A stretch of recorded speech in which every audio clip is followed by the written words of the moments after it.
আমার এমন একটা দিন গেছে যখন আমি কোনো কিনারা না খুঁজে পেয়ে শুধু ভগবানের দ্বারে দ্বারে ঘুরে বেরিয়েছি। তার জন্য যে কত জায়গায় কত মানত করেছি আমার হিসাব নেই।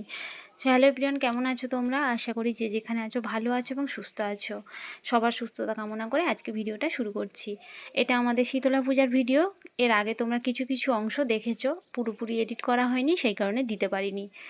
আর এই পূজাতে আমাদের মানত ছিল জোড়া গণ্ডি দেওয়ার, সেই কারণে আমি আর আমার বাবু দুজনেই এসেছি গণ্ডি দিতে। ও তো কোনো দিন কাটেনি, সেই কারণে ওকে বলে বলে দিতে হচ্ছে, তাই ও সেইভাবেই আমার সঙ্গে গণ্ডি দিতে শুরু করেছে। একদিন জীবনের সব থেকে বড় সম্পদটা হারিয়েও তবু ভেবেছিলাম, ঈশ্বরের প্রতি বিশ্বাস রেখেছিলাম যে না, ওটা আমি ফিরে পাবোই পাবো।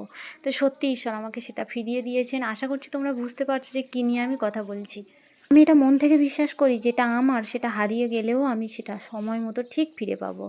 যাই হোক, গণ্ডি কাটা তো শেষ এখানে। আর এই যে ধুনো পোড়ানো শুরু হয়েছে, আর এই রকম ছোটোবেলায় আমরাও করতাম, যে লাইন দিয়ে যতজন বসে থাকতো আমরাও কোলে বসার জন্য লাইন দিয়ে দাঁড়িয়ে থাকতাম। এদিকে আমাদের ধুনো পোড়ানো এখনও কমপ্লিট হয়নি, বসে আছি, সবেমাত্র শুরু হয়েছে। এক এক করে হবে, এত মানুষের ধুনো পোড়ানো অনেকটা সময় তো লাগবে, আর সময় তো আর ধুনো পোড়াতে পারে না। আচ্ছা, তোমাদের কি কারো আমার মতো হয়েছে জীবনে অনেক মূল্যবান জিনিস হারিয়ে পরে আবার ফিরে পেয়েছো? যদি কারো হয়ে থাকে তো অবশ্যই কমেন্ট করে জানাতে ভুলো না।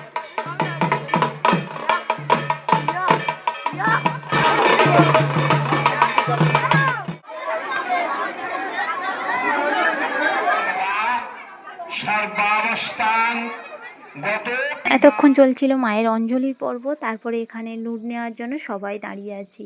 আর এই যে আমি কোনো রকম একটা শুকনো শাড়ি পরে এসে দাঁড়িয়ে গেছি পুষ্পাঞ্জলি দেওয়ার জন্য। আমার তো বেশিক্ষণ ভিজে কাপড়ে থাকলে অবস্থা খারাপ হয়ে যাবে, সেই কারণে তাড়াতাড়ি করে ভয়ে যে কোনো রকমভাবে একদম শাড়িটা পরে আর চলে এসেছি। অবস্থা তো খুবই খারাপ, দেখতেই পাচ্ছ, একটু সকাল থেকে উপোস করে চোখ মুখ একদম শুকনো হয়ে গেছে। ছেলেতে অনেক বাতাসা কুড়িয়ে এনেছি। আজকের পুরো ভিডিওটাতে সব কিছু মিলিয়ে তোমাদের কার কেমন লাগলো অবশ্যই কিন্তু কমেন্ট করে জানাতে ভুলো না। সঙ্গে থাকার জন্য ধন্যবাদ।